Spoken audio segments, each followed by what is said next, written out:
Ubutumwa bwiza bw'umwami wacu Yesu Kristo uko bwanditswe na Luka. Luka igice cya 16 umurongo wa 19. Umugani w'umutunzi n'umukene.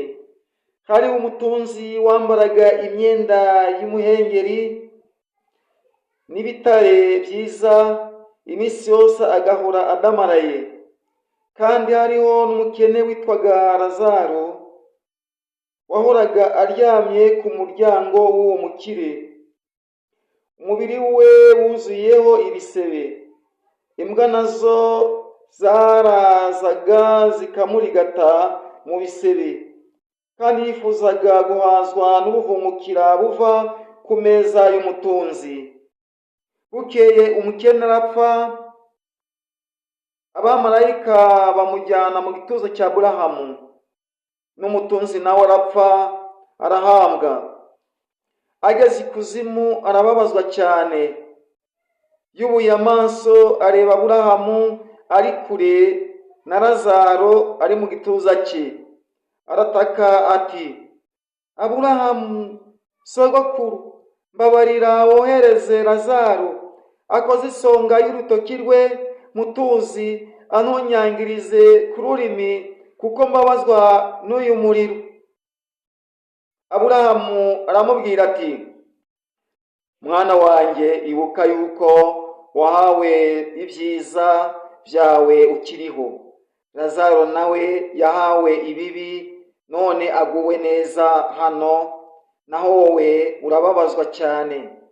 Kandi uretse n'ibyo, dore hariho umworera munini bikabije hagati yacu namwe, washyiriweho kugira ngo abashaka kuza aho muri batabibasha, kandi n'abavaho batagera hano. Nawe ati, nakwinginze sogokuru ngo nibura umwoherereze kwa data, kuko mfite bene data 5, ababurire ngo nabo bataza aha hantu ho kubabarizwa cyane. Aburahamu aramubwira ati, bafite Mose n'abahanuzi, babumvire. Nawe ati, oya sogokuru Aburahamu, ahubwo nihagira uzuka akabasanga bazihana. Aramubwira ati, nibatumvira Mose n'abahanuzi ntibakwemera naho umuntu yazuka. Mwami Imana yacu, uhoraho mu ngero w'ubugingo, turagushimye, himbazwa icyubahiro. Uciye bugufi utweze dutunganye, Mwami Uwiteka, tubashe guhora tugukiranukiye, kugira ngo Mwami Yesu Kristo ubwo uzaza uje guhemba no guhana, Mwami hazagire umubare urokoka ujya iwawe mu ijuru, maze umubare w'abarimbuka ubashe kugabanuka. Mwami Uwiteka, ijambo ryawe ryigishe uwo ari we wese, kugira ngo Mwami akugandukire kandi agire impuhwe azigirira kiremwa muntu. Ni mu izina rya Yesu Kristo Mwami wacu, amen. Ndabasuhukije mu izina rya Yesu Kristo Mwami wacu. Amahoro n'urukundo biva ku Mana Data bibane namwe mwese. Amazina yanjye Muzabakiriho Yonasi, kanoni mu itorero ry'abatambyi b'umwuka. Tugiye kumva amagambo y'Imana, twumve icyo ijambo ry'Imana ridushakaho mwa ino minsi ya none. Twumvise inkuru twabashe kuba twasomerwa mu butumwa bwiza bw'umwami wacu Yesu Kristo uko bwanditswe na Luka igice cya 16 umurongo wa 19 twagejeje kwa 31. Hatubwiye iby'umukire n'umukene Lazaro.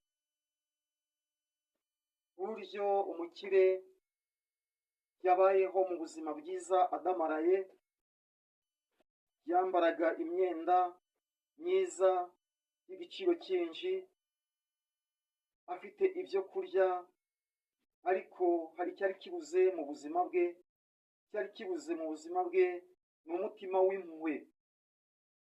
Nta rukundo yagiraga, yirengagizaga abaciye bugufi, akumva yuko bapfira imbere ze abareba, kandi akanezezwa n'uburyo yabonaga imbwa zirigata uwo mukene Lazaro. Uwo mutunzi wari umukire nta mpuhwe yari afite muri we, kandi muri we yari afite ubwibone bukabije cyane. Yabayeho mu buzima adamaraye, yabayeho mu buzima bwiza. We yumvaga yuko ntacyo agomba kuba, yumvaga yuko iminsi yose yahorana uwo munezero umeze utyo.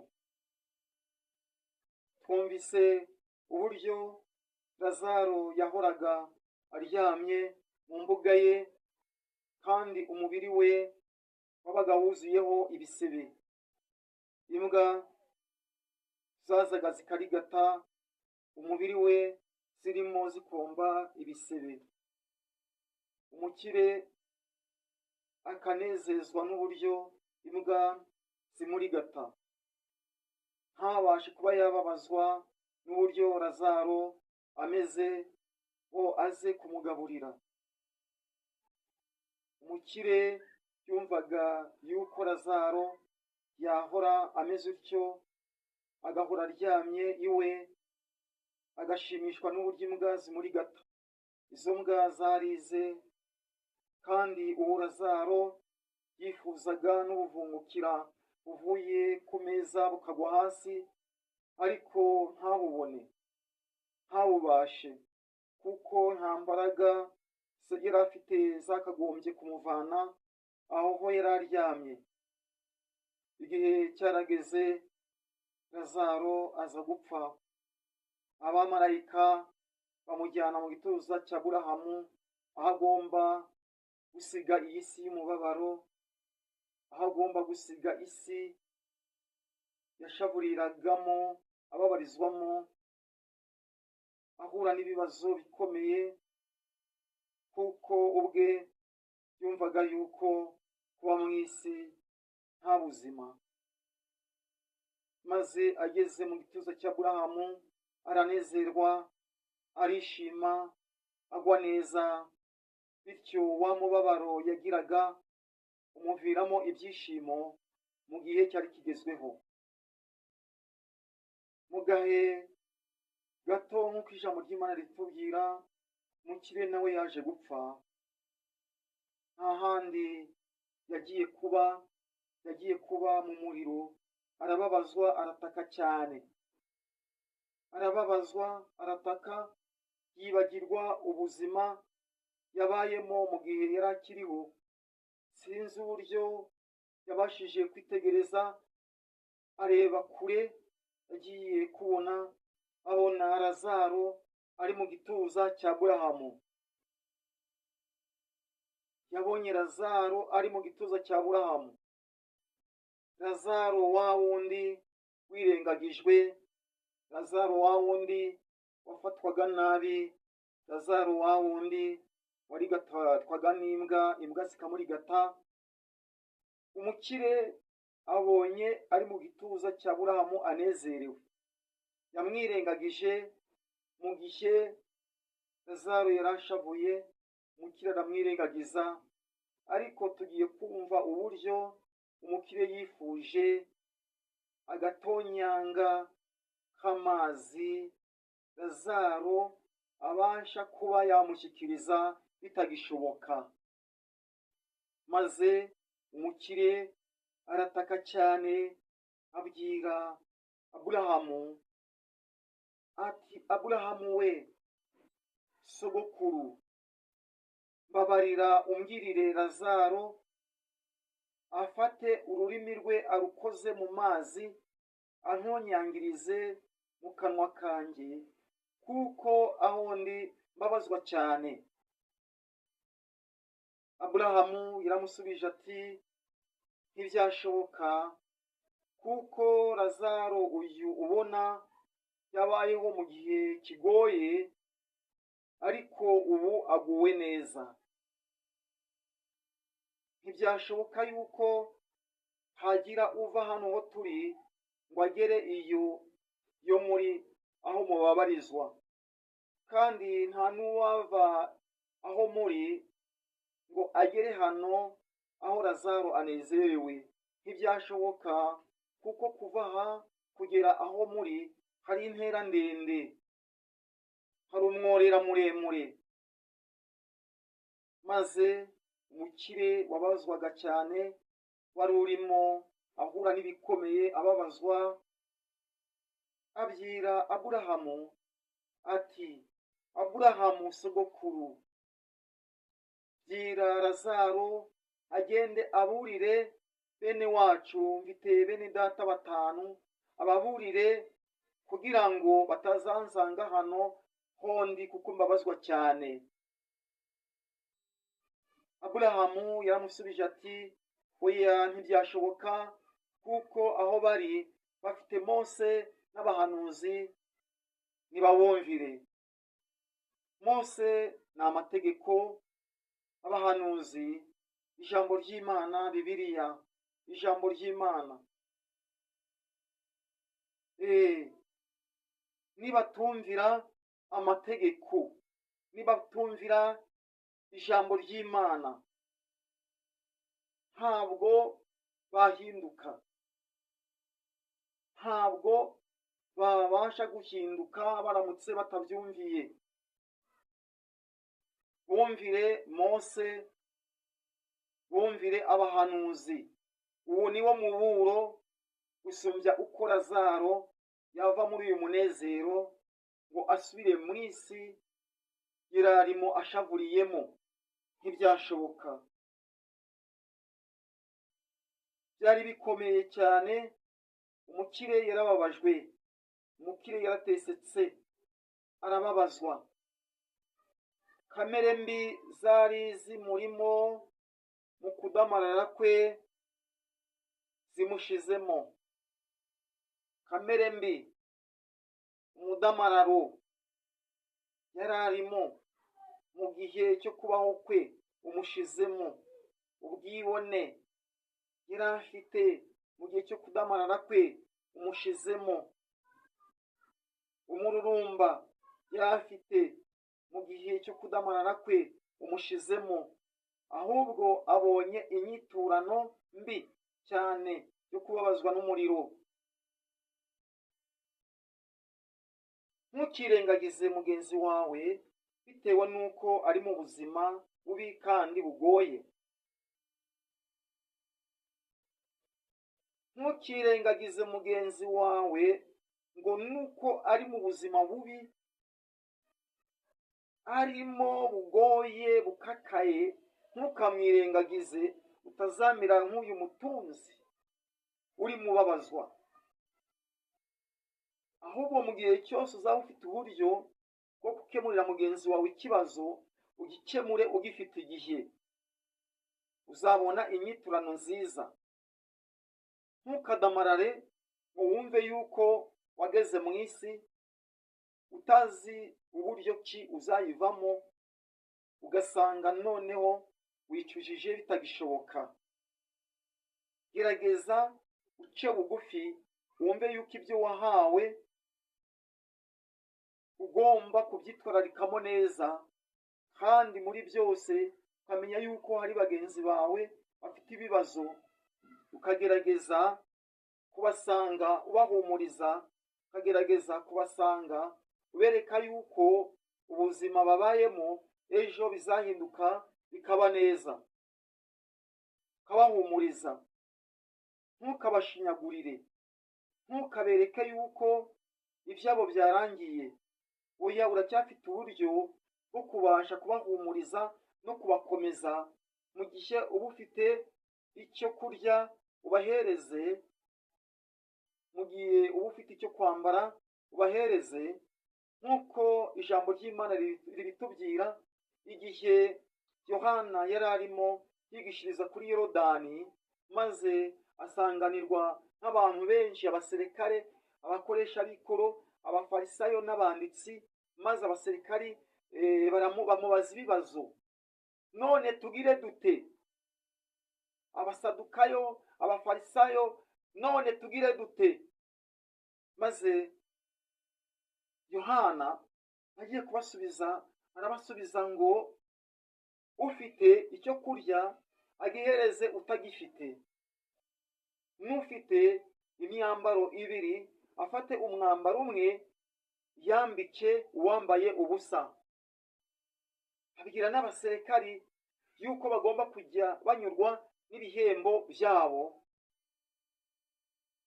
Ubwo hagati aho yari inyigisho ikomeye cyane bagombaga gusanganirwa. Yohana akabigisha bakabasha kuyakira, maze bakabasha kugira icyo bakora, bakabona bakinjira mu rugendo rw'abana b'Imana basabwa kuba banyuramo. Nawe ubwawe uharanire gukora neza kugira ngo uzabone inyiturano nziza. Gira neza kuko utazi iby'umunsi w'ejo uko bizamera. Uriya mukire ntabwo yari azi ko ari buze kunyagwa ubuzima bwe, akaza kwicuza bitagishoboka, akifuza n'amacandwe ya Lazaro bitagishoboka, akifuza ubuzima Lazaro abayemo bitagishoboka.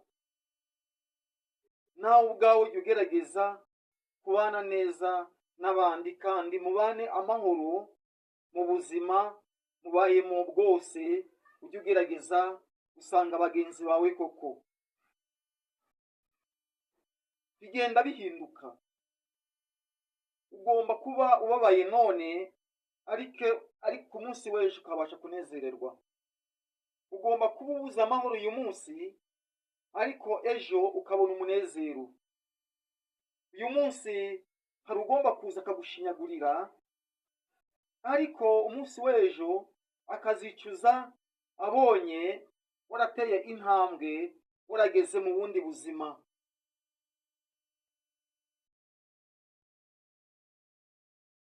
Bigenda bite mu gihe cyuri mu buzima bugoye?